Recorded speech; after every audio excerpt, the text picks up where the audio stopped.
এলাকার সবচেয়ে বড় গরু কিনলাম আমি। 15 লাখ টাকাতে গরু কিনলাম।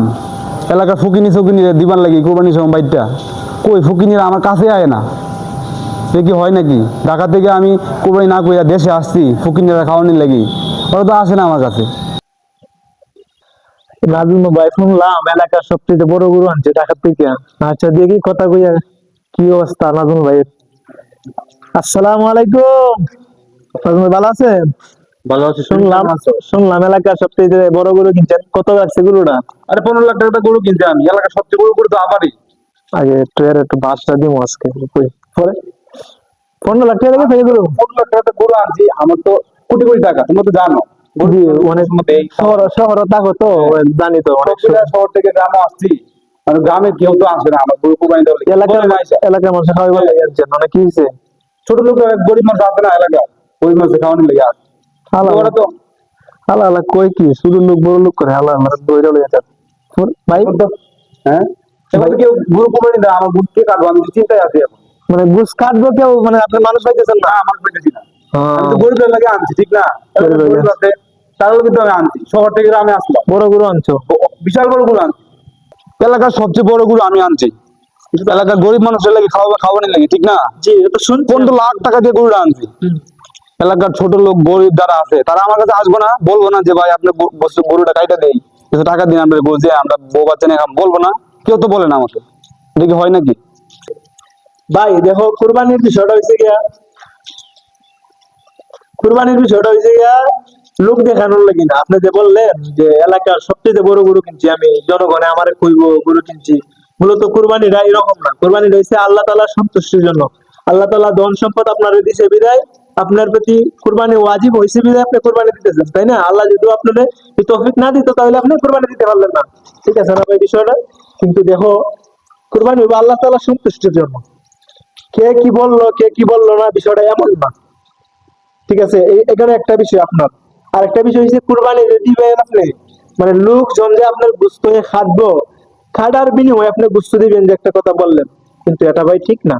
কারণ খাটার বিনিময়ে তারা আপনি শ্রম দিতে চাইলে আপনি মাংস দিতে পারবেন না, গুস্ত দিতে পারবেন না, আপনি তাকে টাকা দিতে হইব।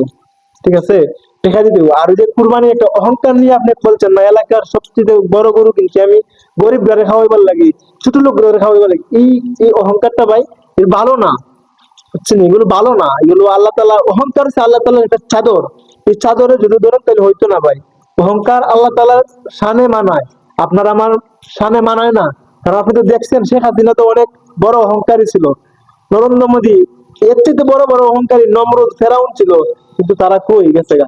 ধন সম্পদ টাকা পয়সা আল্লাহ তাআলা কাকে কোন সময় দেয় কিভাবে দেয় একমাত্র আল্লাহ তাআলা ভালো জানেন। তো ভাই অহংকার করবেন না। আর যা করবেন ইবাদত বন্দেগী কুরবানি, আপনার কুরবানি আল্লাহ তাআলা বলছেন কি, তোমার মুমিনের কুরবানি, মুমিনের ইবাদত, মুমিনের সবকিছু হচ্ছে ইমানের বদলতে আল্লাহ তাআলা নিয়ে গেছে। ধন সম্পদ টাকা পয়সা বাড়ি গাড়ি ছেলে মেয়ে সবকিছু আল্লাহ তাআলা, ইমান একটা জিনিস যে ভিতরে, আমরা তো মুসলমান না, ইমানটা আল্লাহ তাআলা সবকিছু ইমানের বদলতে নিয়ে গেছে। তাই ভাই অহংকার করেন যেত না। অহংকার অহংকার শিখা পতনের মূল। অহংকার শিখা আল্লাহ তাআলার চাদর, আল্লাহ তাআলার একটা মর্যাদা, আল্লাহ তাআলার একটা এটা যে আল্লাহ তাআলার শানে মানায়, এটা আপনার শানে আমার শানে চেয়ারম্যানের শানে মেম্বারের শানে এটা মানায় না। এবার অহংকার করে না, ঠিক আছে ভাইয়া? জি। আর এই ছোট লোক বলে আর কথা বলবেন না, ঠিক আছে? সরি ভাই, আমি বুঝি নাই, আমার মানে এগুলো সম্পর্কে আমার ধারণা নাই। আপনি আমার বুঝেছে, অসংখ্য ধন্যবাদ। আপনি অবশ্যই আমার বাড়িতে যাবেন, জি ইনশাআল্লাহ। ঠিক আছে? জি আপনাকে ঈদের আর আমি যেটা বলছি ভাই, এগুলা আর মনে কিছু করেন না, আমি বুঝতে পারি না যার কারণে বলছি আর কি। জি ইনশাআল্লাহ। আপনি হয়তো বুঝতে পারছেন, কারণ আমি শহরে থাকি তো, সেই জায়গায় আপনার সবাই এরকম ভাবে চলাফেরা করে, সবাই বড় লোক, মানে কাকে কে দেখাইতে, মানে এগুলো আমি বুঝি না। এগুলো আপনি আমার বলেছেন, অসংখ্য ধন্যবাদ। হ্যাঁ, আপনি আসবেন। আসসালামু আলাইকুম সম্মানিত গায়েস। বিষয়টা হচ্ছে আমরা এলাকার বা বিভিন্ন জায়গার বিভিন্ন লোকজন, বিভিন্ন নেতা নেত্রী, তারা মানে মানে বিভিন্ন সময় যেমন সোশ্যাল মিডিয়ার মধ্যে দেখা যাইতেছে যে অমুকে অত কোটি টাকার গরু কুরবানি দিচ্ছে, অমুকে অত কোটি টাকার গরু কুরবানি দিচ্ছে। এলাকার মানুষের একটা ভাব সাব, মানে তার মানে দাম্পিকতা একটা জিনিস আছে না, দাম্পিকতার সাথে সে কথা বলতেছে। অথচ কুরবানি হচ্ছে আল্লাহ তাআলার একটি বিধান।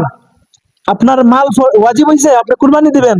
হ্যাঁ, কিন্তু ওনারা কি করে যে ওনারা এলাকায় লোকজন বলবে আমাকে যে আমি অত লক্ষ টাকা দিয়ে কুরবানি দিছি, এই জিনিসটি আমরা এতক্ষণ মানে বোঝানোর চেষ্টা করছি আর কি।